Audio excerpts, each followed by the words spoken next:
Hello there and welcome. In this video I got you 10 starting tips for Rimworld Odyssey. We're gonna go over various things that will make your life easier when you are starting with a graph ship and the mechanoids on your heels.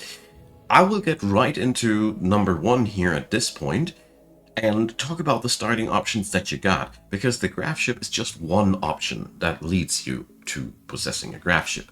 Technically, all of the other starts will allow you to have a graph core eventually crash landing on your map, and then you can build your graph ship from there. The main difference here is that you get to start directly with a graph ship and a graph ship crew, versus you have to work your way up and grind up all the resources that you need. The downside of the graph ship crew is that you are living a nomadic life because you're being hunted by mechanoids, and that will be pretty much what we're working with in this video. So, number 2 that I want to directly talk about. The difficulty level that you choose has a direct impact on how quick the mechanoids will come to hunt you. So when you work with Strive to Survive, you have on average something between 7 to 15 days, I felt like. Sometimes it's been more, sometimes it's been less. But the higher the difficulty level goes, the less time the mechanoids will give you before they come. So if you feel like you don't want to be harassed that much, you now know how you can do that. Also, something that I realized, which I wanted to point out in this point, there is also a meter here for nomadic mineable resources. So when you don't feel like you want to have lower resources while wandering over the world, this is the configuration bar to go for, because I honestly don't quite understand why we should have less resources anywhere. Either way, let's move on to number 3. The starting skills that you should bring in your colony, or your spaceship crew, I should rather say. In this background, you have a rather specific kind of situation. You are starting with one little tiny spaceship, which you can expand with the resources that you find, and you will have to live nomadically. So that brings us to a couple of things that we should bring into our crew, into our starting setup that will help us out. For one, having somebody with a high construction, or several people even, is pretty good, because you will construct a lot on the way. Even if you build your spaceship in a way that it is your mobile base and provides all the luxury that you can wish for, you can still come up with defenses that you build on the site and many other things. Construction never grows old. The other thing that is always useful to have: mining. You will run around and fly around on a lot of different places where you will be able to gather a lot of metals. That is, by the way, why the standard setting is on 50%, because you allocate a lot of wealth this way. Therefore, somebody with a mining passion, or several people here again, are quite handy. Fighting is one of the other things that, especially in the graph ship background, comes in very handy. For one, you are constantly hunted, so unless you flee, you have some steady mechanoids to fight. But also, I felt like it is very useful to have people that can do adventures and get all the other items. I will explain about that a little bit more in the rest of the video, but the verdict remains: being able to fight is something that is really handy on your starting, folks. And last but not least, intellectual, for the sake of being able to fly the ship, because the better the intellectual skill, the better the success chances while flying the ship. You can have 2 people piloting the ship, so 2 people with intellectual can fit into the slot. And last but not least, I find that everybody in the crew should at least be able to do caring. I'll leave it up to you how much medical skill you actually want. I personally like high medical skills, because this allows you to bandage wounds with a high percentile success rating with low effort of medicine. High percentile success ratings have lower infection rates and heal faster. So here again, profit. But these are the things that you can and should look for, and the rest is really up to your taste. You can basically start with whatever you want, but I found these skills to be very useful over the entirety of the run. So let's move on over to number 4. See you on the planet for that. Alright, so here we are, crash landed with our trusty little crew. This is the thing with which you start with. you pilfer all the materials from your starting location and you crash land somewhere. In number 4, I want to talk about the things that I personally feel are the most important expansions right off the get-go. So for one, you start with enough Gravlite panels to expand your ship with Gravship substructure, so you have really the freedom to do whatever you want to do in some degree. I'm going here for dev mode, so we don't have to wait for the building time. You can get, with those 400 panels that you start with, quite a lot done. The most important things that I personally find to bring into your starting setup are a place for your folks to sleep at. I find a barracks to be really invaluable at this point, because barracks have been upgraded or buffed with the most recent version of the game, and overall room is a scarce resource on board. Therefore, having one big barracks is just okay. When it comes down to the question Gravship Hall or not Gravship Hall, just keep in mind one thing. The outer hull of your ship holds pressure. That's fine. If every wall inside your ship is Gravship Hall, every room holds pressure. If you work with other walls inside of your Gravship, these might not hold pressure if something dings your roof. So if you want to have a safe ship, Gravship Hall it is. If you feel like you feel safe that your roofs won't be penetrated, you can work indoors with steel walls. That's that. So the other thing that you want to get your hands on as quick as possible is a biofuel refinery. So for this example, we're going to say we're going to dedicate this area here as a starting barracks and the other room as our biofuel refinery. These two things are the most mandatory buildings, so to speak, and with a barracks and a biofuel refinery on board, you basically have all the necessities to keep traveling and keep your folks at least fundamentally sane and healthy. Obviously, after that, it is fully up to you how you want to design your craft ship and how you want to work and whatnot. Obviously, we also need power. That is also one of the first things that you could bring up, but I want to talk about power specifically later in this video. So, let's move on over to number 5. Gravlite panels and Gravcores. So once you have used up all your starting Gravlite panels, you will quickly realize that you have a lot of things that you still want to build, and eventually you will notice that your ship doesn't hold any more substructure. That is the point when we need a grav field extender. These do require Gravcores and Gravlite panels. These can only be acquired via adventuring or some lucky moment when a orbital trader comes on by and sells you a few.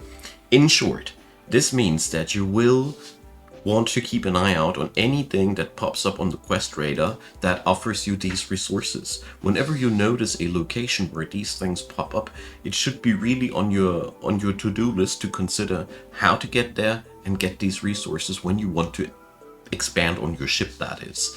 Overall, the speed of expansion is totally dependent on these two resources, because eventually, while you're flying around, you will always find on the different maps steel and component and plasteel to some degree to work with, to expand your ship with. That is the least of your worries. The biggest thing is that these Gravlite and Gravcore resources are bound to certain actions and you don't come by them that easily. In short, TLDR, when a opportunity rises to get these resources and you feel like you can handle it, go for it. You won't regret it. So number 6, defenses. Your ship is being constantly targeted by raiders. They see your ship as one of the most valuable things available on the map, and I see currently 2 very potent ways of getting the job done. The first one is, personally, I find the hardest, and that is to mod your ship into a way that it serves a defensive value. In other words, you build in a kill box, you put up outside gun turrets, or you have little platforms where your people can stand behind barricades. Your creativity is the limit here at this point. Or, that is my personal favorite currently, when you crash land somewhere, or wonderfully land, depends on your pilots, build an enclosure around your ship and tend that as your current base, And this way, I usually like to strip mine a little bit of resources around. So here goes something like this, for example.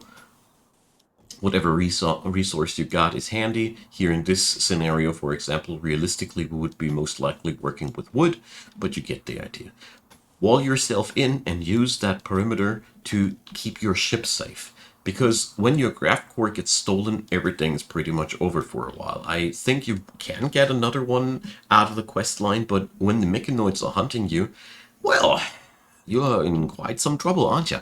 So all in all, defenses are extremely important, and I think I don't want to say that this or that strategy is the best one. I just want to say that you need to focus on keeping your ship safe and keep the raiders away from that. And how you do that is up to your designs. So, number 7, the Vac-Gear. The vac suits that your folks are wearing should be, after landing, basically immediately dropped and placed onto these wonderful new things, outfit stands. So these thingies can be configured to store specific clothing and basically configure them in a way that they store your vac suits and don't let your folk wear vac suits on planets. 2 reasons for that. For one, the Vac-Gear is extremely costly and hard to replace. We really have a hard time to get these items into our possession anytime too quickly, and while our people are wearing them, they are deteriorating, and that is the whole issue. On a armor stand, on the other hand, you can now just right-click this thing and equip the outfit, and the person is in a vac suit after that. Obviously, your people will be naked without the vac suits, but yeah. Some deterioration is acceptable, but I would strongly recommend to not wear these in a prolonged period of time, because not only are they deteriorating, they make you slow, and besides vacuum resistance they don't have, and a good temperature resistance meter, they don't have that many advantages. In short, if you need the Vac-Gear to survive your current tile, of course keep it on, but you should definitely work on getting some replacements ASAP. So, number 8, the benefits of a nomadic lifestyle. So, after the cooldown of your ship's engine, and after you have got yourself some fresh chem fuel in your possessions, that's the biofuel refinery for, you can just take off and fly around and find new things that you either get via your quest log. The Grav ship is an excellent way to just go onto quest sites and do your thing, or what I personally like is to check out landmarks that are interesting. Sometimes you find landmarks that are yielding some sort of ruins or abandoned colonies or wild psychoid plants. It's up to you. Go adventuring with these. You don't necessarily need a quest to find something interesting. And all in all, with the landmarks, by the way, this little thing here is the toggle for these, you can find some interesting place to crash land at. Here, medicine stockpile, for example. That would be something, some really good thing to drive towards to. The nomadic lifestyle that you got allows you to strongly focus on extracting the resources on the map, hunt all the wildlife available, gun it down, process it into leather, strip mine all the metals, and then go for the next tile. This is really cool and allows you also to not only build your own spaceship quite decently, you can also use this to do trading. So land, for example, during your travels in the rough vicinity of one of these cities, and you can send a trade caravan into the direction with big fat profits. Or you're just lucky enough to meet a trader on the side. But the nomadic playstyle in this background leads to a really interesting running and looting playstyle that I enjoyed thoroughly once I got used to it. So number 9, stuff you want as soon as possible. So there's a couple of things that are just a must-have.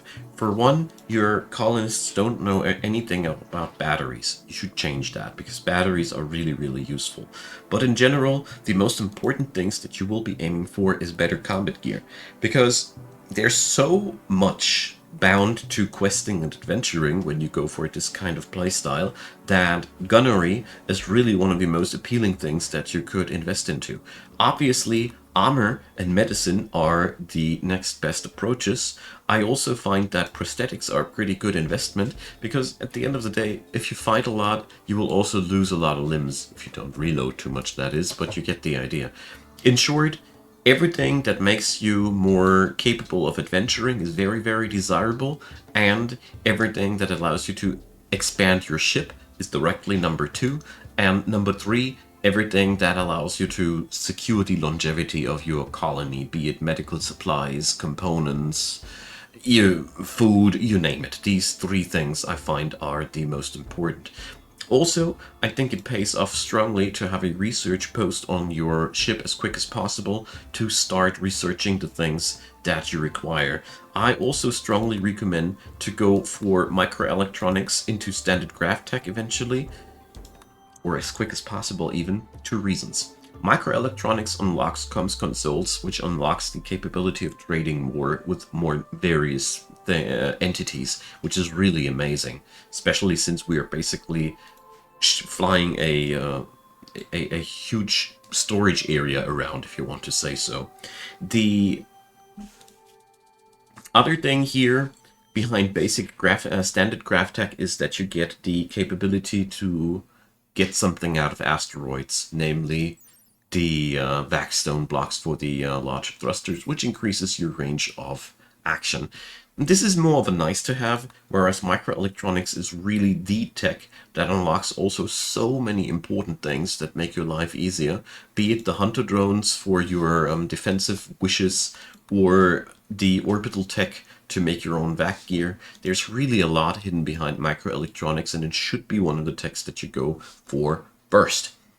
Now, last point, number 10 on the list, power generation. So, in Rimworld Odyssey, I personally find that the most reliable source of power is and will always be the chem fuel power generator. These bad boys are a little bit low on generation. I find them all in all a bit bulky, and they need to be refueled quite often and all. But at the end of the day, since your ship is flying with chem fuel anyways, you might as well use it for power generation as well. And as you see here, 30 units of fuel for almost 7 days. This stuff is also pretty efficient, because we can just strip mine the area here and turn everything we want to into biofuel.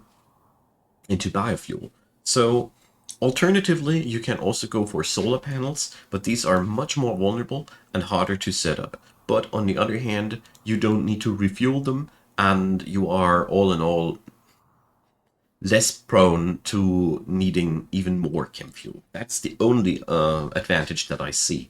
The other thing that I want to talk about is get your ship as quick as you can ready for space if you want to go that way for the sake of expanding your ship.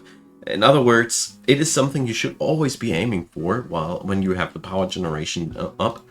Try to get the oxygen pumps and the vent distribution into the ship as soon as you can. It is not a day too soon to start with these, because these oxygen pumps require low amounts of power, and once the whole ship is properly suited up with oxygen pumps, and you have your vac barriers protecting the inside of the ship, you can easily go asteroid mining and reap the benefits out of that.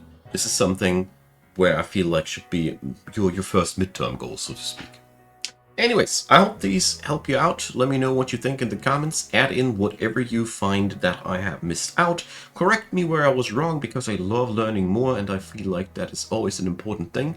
And of course, leave a like, leave a subscribe. Consider supporting my work via Ko-fi or any other given means. Many, many thanks to all of you who do so.